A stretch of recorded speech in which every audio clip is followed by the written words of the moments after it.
Okay, again, this is part two of this finding of Besse, an example of a Toalan culture, which is apparently an archaic hominid hybrid type, been found in a trapped area of Sulawesi, dating back to about 7,200 years ago, but lived on up until about 500 years ago, or 1,500 years ago, 500 AD. So they were asking how widespread they were, and the reason I wanted to go over this, and they talk about they must have been a sister species. Now they're talking about Denisovans, not this exact one that we're referring to in the paper, but Denisovans, sister species of Neanderthals who lived in Western Asia and Europe around the same time. Two species appear to have been separated from a common ancestor around 200,000 years ago. Well, I guess that's because the timelines that we find for each one and not anything earlier. The strangeness to that is now we find that Homo sapiens actually dates to 315,000 years ago, at least. Been found in Jebel Arud Cave, so that changes that, or does it not? While they split from the modern human Homo sapien lineage around 600,000 years ago. Strangely, that doesn't fit with archaeology or even a timeline, anything, unless they want to say that Homo sapiens have been around for 600,000 years as opposed to 315,000 years. But that doesn't help out their case really at all here as far as Denisovans, who are not really a modern human.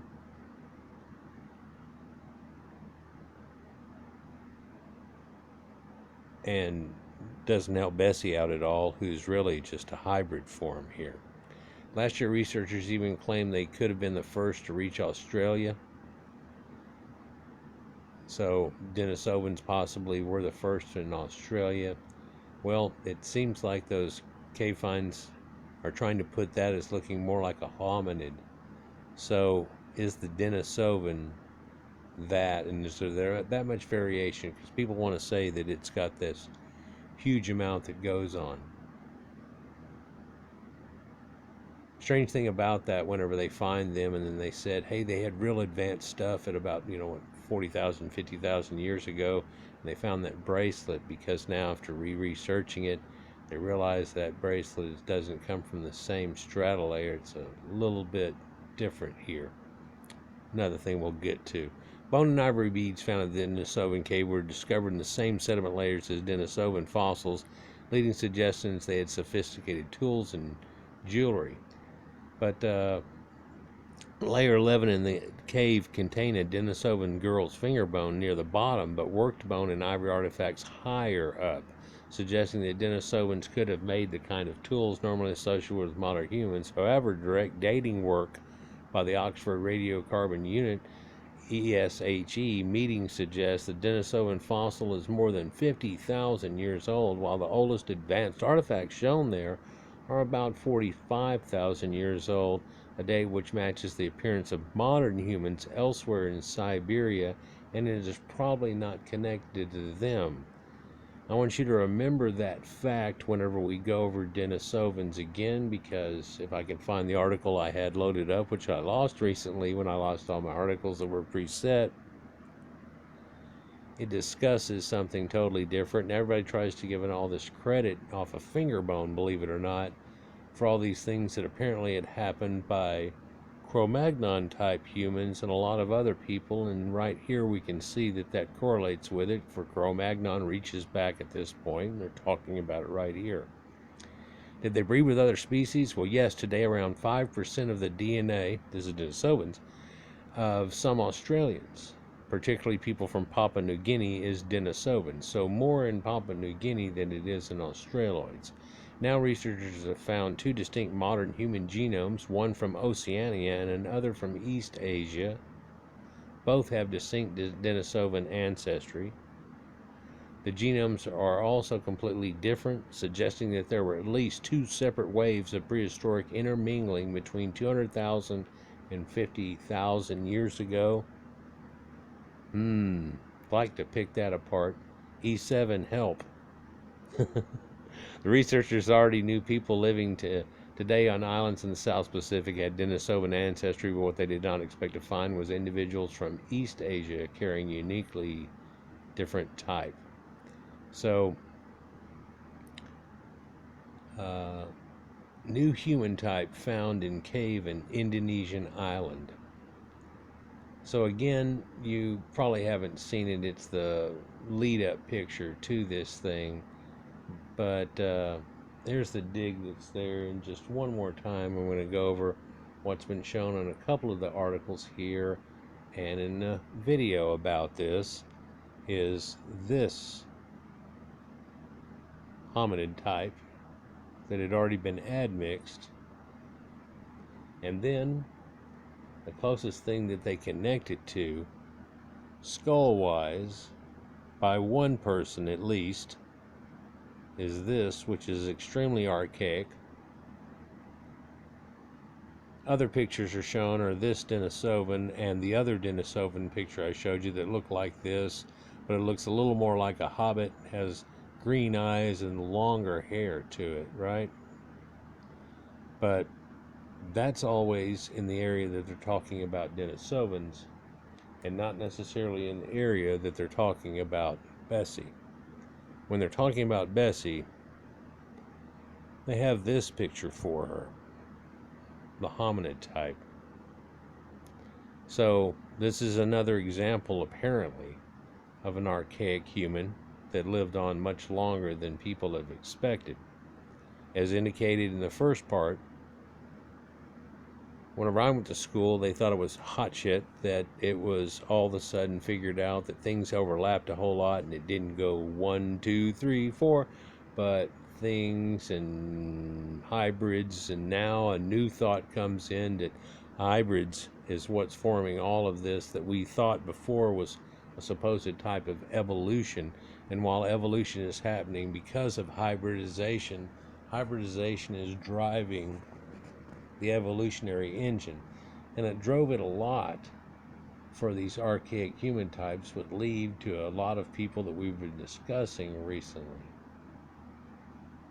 Notice how in that they kept mentioning modern humans, but also they tried to refer to that as a Homo sapiens, so I'm a little confused here.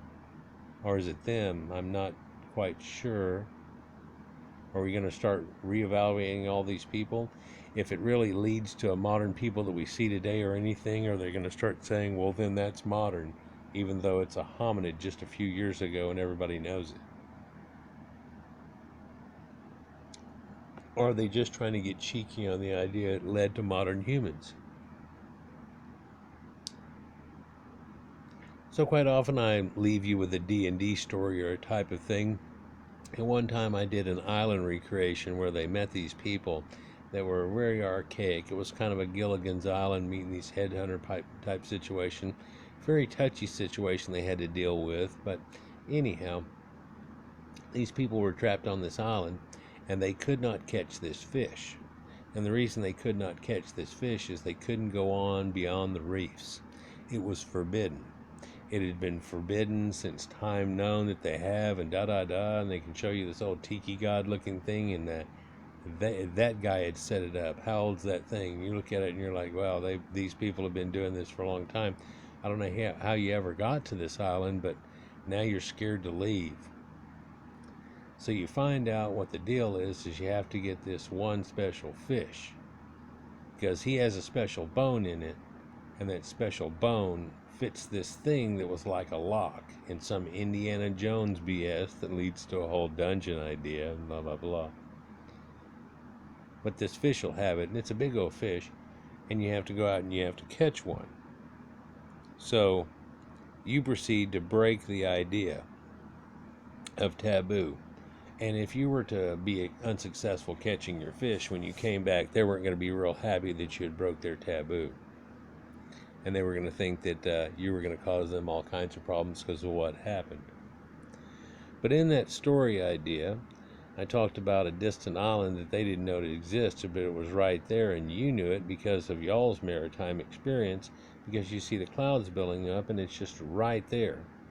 That y'all had come from right there, and that they don't really even know exist because they're too scared to go beyond the reef. Now, this has an idea that you saw encompassed in the movie Moana. And it's these same island people here that stretching not just in Hawaii, like they kind of portray in the movie, but literally all across the whole area, these people had this concept. In fact, the idea of Maui and this fishhook that pulled up these islands is this whole Indonesian island chain here. And then that story led to the whole idea when the people who had made it to the Hawaiian Islands said, well, yeah, and the Samoan Islands and things too. They had said, well, yeah, see, he made it all the way here and he pulled up these islands too. So there's connectives in movies like that a lot of times are in folklore and things that lead you back to ideas that make me think of things like this. And then again, whenever I see things like this, it makes me think of that.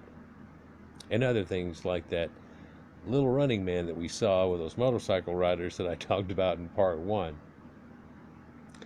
Kind of cool and amazing. I think it's off the scale where I can put it in. I can only do the last 30 videos and put it in the top left hand corner.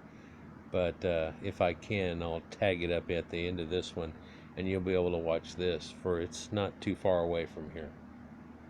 Like, share, and subscribe, and enjoy, and let me know what y'all think about this down in the comments.